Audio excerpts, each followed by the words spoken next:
What I want to bring back is the feeling. And this is John Wall. And this is behind the scenes.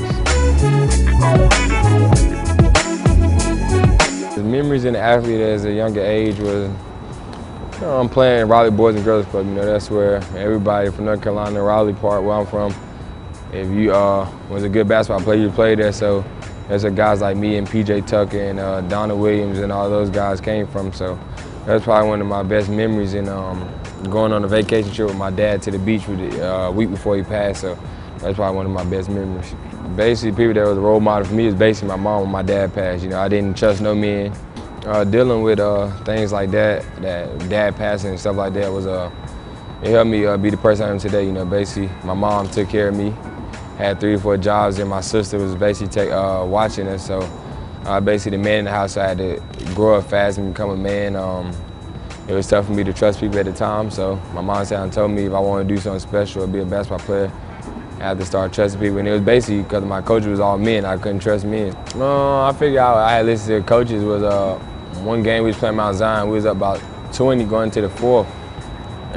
Well, they cut the lead down to like 10 going to the 4th, and then it got down to about 2 or 3 points with 2 minutes to go. He told me to get in the game just to take care of the ball, and I've been trying to go back in the whole time, and I was like, nah, I don't want to go back in just to hold the ball.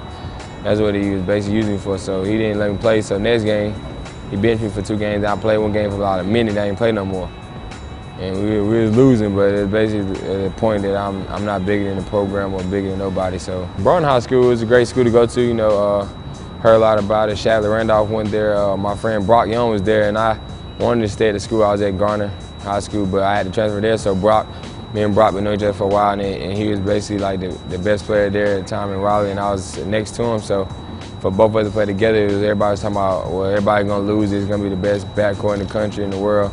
We was getting invited to a lot of tournaments for because they thought I was going to make the team. So going there, they called me and told me I didn't make it. So he didn't believe it, and I didn't believe it. So we got there, figured I didn't get cut. So he was real mad. His dad was calling the coach. Everybody was mad there. So that was really a motivation factor telling me that I still had a lot of work to do. I felt like I should have made it, but that pushed me even more. Like when my dad passed, that pushed me to a level that I wanted to prove everybody wrong.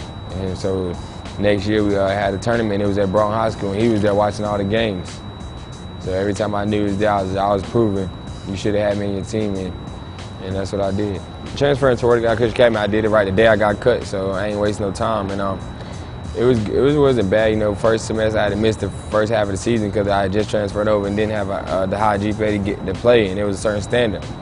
So get used to wearing uniforms, strict structures, no earrings, none of that. I had Bible study class. Then we had a thing called chapel on Fridays that you got to really get into the Bible and start taking it more serious. And it was a Christian environment, so like no cussing and all that. So it was a good environment for me to change as a person and a player.